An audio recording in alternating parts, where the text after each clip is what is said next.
to clean and season your cast iron cookwares. Come on, let's go! From this to this. How to clean your cast iron.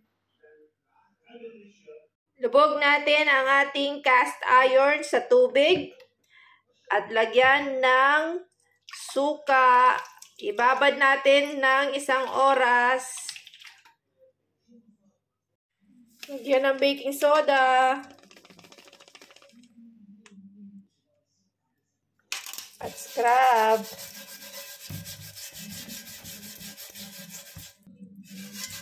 Nawala na yung kalawang. Hugasan na natin. Patuyin ng gusto gamit ang kitchen towel or tissue. Make sure na walang matitirang dumi or tubig.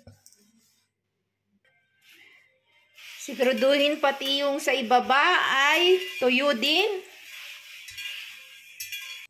Painit natin or mas patuyuin over the stove ang ating cast iron. Mga 10 minutes siyang nakasalang dyan para siguradong tuyong-tuyo na siya. Pinapatuyo na natin ang ating cast iron. Hayaan muna natin na lumamig ng konti ang ating cast iron. Season na natin yung ating cast iron. Maglagay tayo ng konting oil.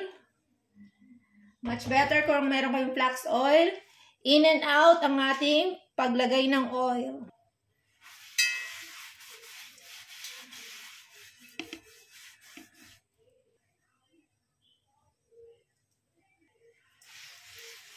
Pati sa bottom, lahat.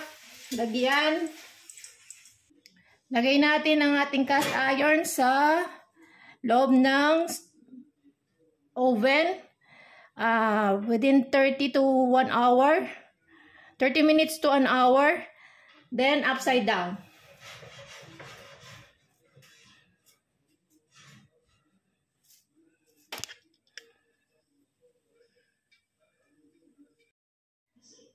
After 30 minutes, add another oil. And again, repeat the process until 1 hour. You have to put oil around, in and out.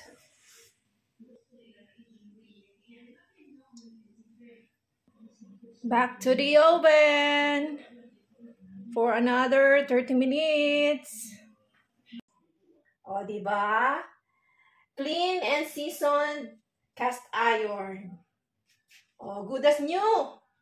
Di ba? Ayan oh. Ganda. Parang bago na yan, guys.